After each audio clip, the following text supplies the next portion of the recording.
tents tonight because there are a school class at Sandvatn, and their teacher, he said you can sleep here. We want to have the cabin by ourselves, so we are sleeping outside. Yeah, in tents. Very good. Very good. Very nice. We love that. Yeah, and we could walk like about 5 kilometers that way to Sandvatn, but the group is pretty tired and we will do that tomorrow instead. Yeah. Just stay at the cabin. There are beds at the cabin. The man said no. And we don't want.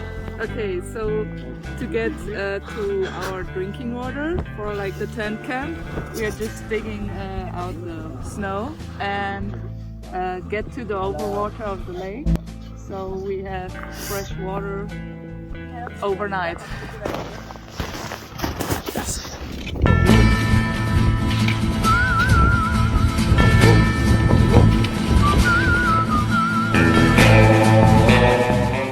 We have to follow the train, the sticks, and stay close together and communicate well. And keep a close eye on the map. Yeah, and the GPS. Then we'll be good. Yes, now we've arrived at the cabin at Sandvatn, and the first thing we always do when we arrive at the cabin is to write our names in the book, the cabin book, so we have the right to sleep here. And after we've done that, then we delegate the different tasks.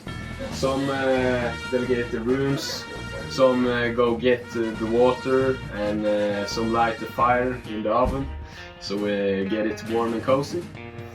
And now we feel very good. Okay, in this morning we clean our room, we tidy it also. We fill up the wood for the fireplace. And we go get water and clean all the areas so that the cabin looks as nice as when we came. Yeah, and we clean the kitchen, clean the floor. Yeah, all the dishes. Yeah, and throw out the trash. And now it's smooth for the next people to come here. Right, what's the plan? The plan is to go back to Sandvatn, about 5.5 kilometers. And then we're gonna look for some nice spots to make content. And if there isn't any good spots, then we'll go a little further towards Sandvatn and look for some spots there. So that's the plan for today. It's day 3. It's a beautiful day and we're excited.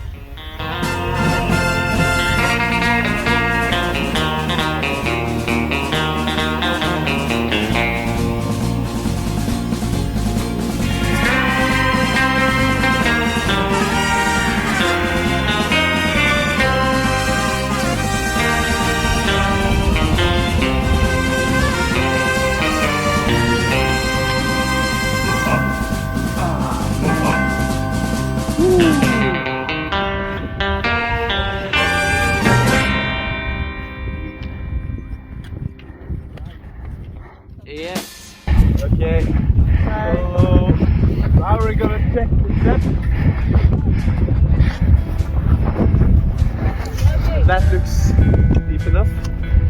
Perfect. And we have to do it on the top as well. Now we have to that looks good. So it's at least 150 centimeters. And this is way more. And we have checked the distance to the ones next to us, there and there. And we have marked the end of our group. So it's just to start digging. And we are making some ice blocks for the roof of the concrete.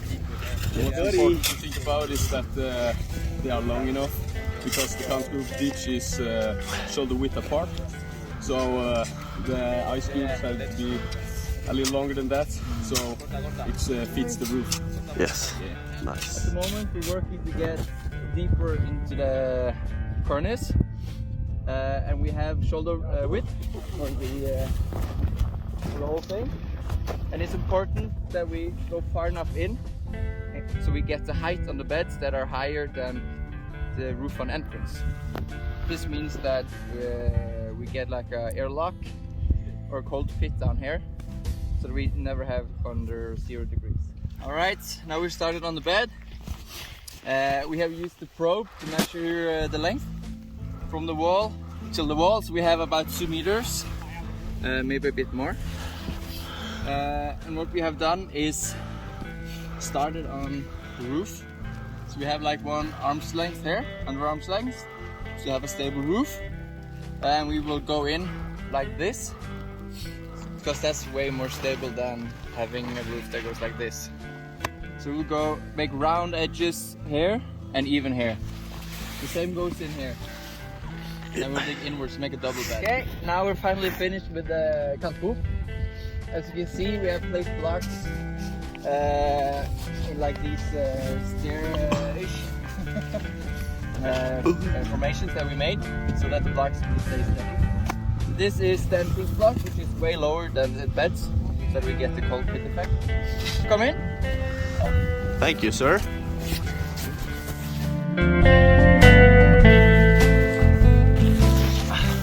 Alright, so here are the 2 double beds. Here's a pretty big one. And then we have another one here. And you see the roof. We still have a bit of work to do with throwing snow on it to make it more tight. But it's a pretty good beginning. It's nice just to get the sleeping mats, sleeping bags and stuff in here. It'll be a good night. Now we're here in the kanthoop. There's me and Karen. And it's really nice in here, really warm. So we're really looking forward to the night. Yes. We have found shovels to have inside just in case something happens. And the other students don't know where we are. Yeah. So it'll probably be a good night. Let's go! We have pretty windy conditions. Really important. There's the group ahead of us. Here's my group. We're working hard to stay in line so we keep looking at each other. One Norwegian in the front, one Norwegian in the back. Okay, now we're gonna talk a little bit about avalanche terrain.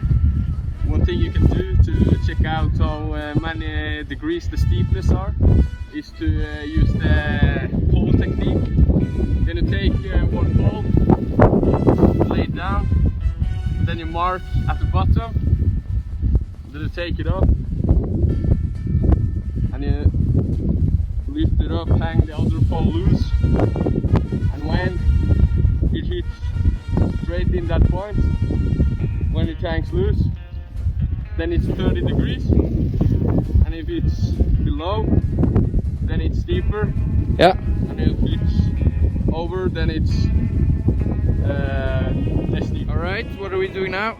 Now we're checking out the steepness of the little mountain top here. And this is the technique we can use to check out the avalanche terrain. I point like a gun towards the top to see how steep it is. And then we can see it here. If it's 18 degrees, then I'm actually right where the runout zones end. Yeah, now it's 30, so you are way within the runout zone. Yeah. I'm in deep shit now. Yeah. So if it's less than 18, then I'm safe. Yeah. Yeah. And can we also use the phone directly on the ground? Yeah. You can also use that. You see?